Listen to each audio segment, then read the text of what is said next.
I never let my girlfriend forget the most memorable thing she did to me. Part 3. Hi everyone, welcome back to another Reddit cheating story. Before we start, please hit the subscribe button and click the notification bell so you won't miss another cheating story goes live. There was even a girl on campus on one of the sports teams who claimed that she was pregnant with my kid after I pretended to like her the same way I did with all of the other girls on Lisa's team, and as soon as we passionately hugged I moved on. It's a long story, but it turned out she wasn't pregnant, but the news or press that came from that further dug the knife deeper into Lisa's side. I left a trail of women I deceived and relationships I destroyed. I feel bad now, but at the time I didn't care because they were equally at fault in my eyes since they were cheating on their boyfriends or sleeping with their friend's ex. Quickly, girls became weary of me. Plus I was running out of potential targets. I was an awful human being then the way I was thinking, and I was going after girls that weren't even friends or on the track team with Lisa but were just around her in daily life. For example, her classmates and as well as her own family. I even flirted with her sister who was married with a kid, and I almost succeeded. She was down, but her and Lisa's dad found out about it and stepped in and put a stop to it all before we could do anything. Her sister was ostracized as the news spread within the family. I wanted Lisa to know I was everywhere and constantly remind her how she fucked up. In my eyes this was all her fault, and she unleashed this fury of chaos upon herself. She should never have fucked with me like that. Lisa had to take an extended medical leave because of her depression and mental health issues she was experiencing from the whole situation. She was becoming suicidal. She even had to go on medication and lost tons of weight. She began to look extremely unhealthy. The whole mess was torturing her, and the more she hurt the better I felt. At this point I had already inflicted more damage than she did to me, but I had become addicted to the feeling of power. I spent zero time processing my own emotions or moving on from what happened. All I wanted was more revenge, and I couldn't stop. After weeks of ignoring Lisa's texts and calls, she finally gets a hold of me by showing up to my apartment unannounced late at night.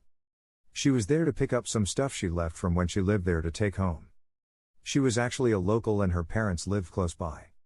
She was still on her medical leave and no longer staying on campus but rather with her parents. I told her I would bring her stuff to her parents' house that weekend, but I couldn't let her in because I had company. Which I did, but it wasn't one of her teammates or friends, unfortunately. I then took all the items I had collected from all the girls over the weeks. There were probably like 8 or 9 things from different girls including her teammates, and threw their belongings in along with Lisa's stuff into big black trash bags. I took the bags to her house and then called Lisa's dad. I told him I left her stuff on his porch and him to inform his demon daughter. Me and Lisa's dad actually really got along, and he even took my side after Lisa and I broke up. But after all these events transpired, he obviously had a negative opinion of me. 15 minutes after I get off the phone with Lisa's dad, I get a call from Lisa. I answer because I want to hear her reaction to having all these other girls' shit mixed in with hers. She was sobbing uncontrollably. It sounded like that half-crying, half-mumbling thing people do when they are hysterical. She wasn't even angry, just desperately begging me to stop my tyranny. I just smiled and baked in the glory of hearing her hurt. I responded, "Why were there other guys in our relationship? You mixed them into our relationship like I mixed other girls' shit into your shit." It's a perfect little ironic metaphor. I thought it sounded cool at the time and was real proud of myself. Facepalm. I later found out from one of Lisa's friends, who knew she was cheating on me during our relationship, that Lisa was convinced I was the one cheating on her because I was always out of town. This doesn't make sense since I was out of town because of basketball, a very legit excuse. Not just randomly on my own accord. You could literally see my schedule on the school's website. I kept in contact with her constantly when I was gone, but obviously when I had practice or team meetings I couldn't be on my phone. But she didn't have the logic in her brain to figure this out, I guess. I assume it's just an excuse she made to protect her insecurities about the whole fiasco or to keep face with people who knew she was cheating. Months go by.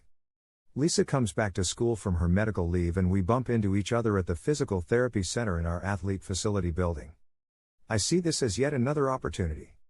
It had been a while since I did something that hurt her and I was still hungry for more vengeance. I proceed to pretend like I want to rekindle things with her. She is cautious at first but eventually bites after about a week. We start to mend our relationship. We proceeded for about a month, but I wouldn't call this a relationship. I forbid her to have any male friends, nor is she allowed to go out and party with her girlfriends.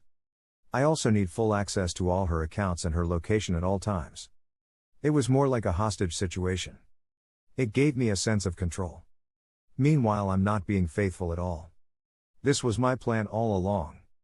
Finally, she finds out about me sleeping with a girl in one of her classes and we have a nasty breakup. I told her that she literally knows what it felt like to be me when we last dated. Yet again, I felt triumphant.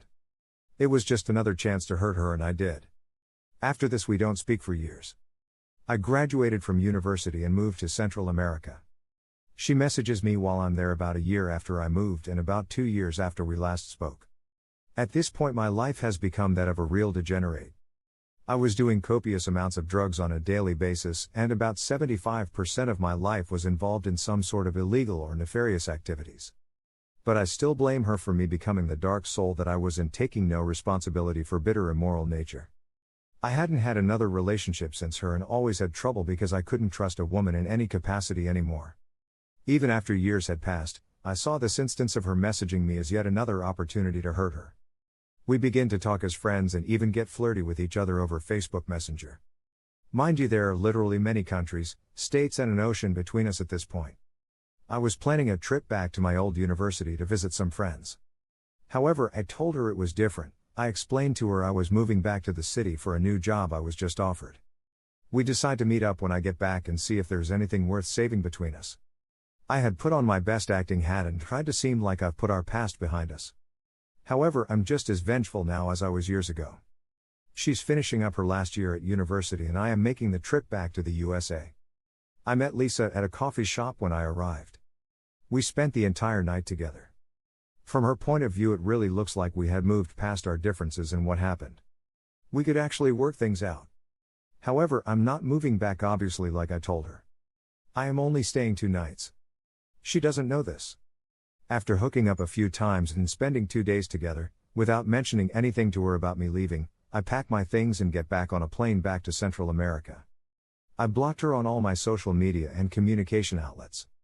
This time I could only fantasize about what happened to her when I disappeared after she thought I had moved back and supposedly was ready to give our relationship another try. This time, however, it wasn't as satisfying as my previous plots of revenge. My drug habit and lifestyle only got worse every year. 3 years later I was hospitalized and almost died because of my extended drug use.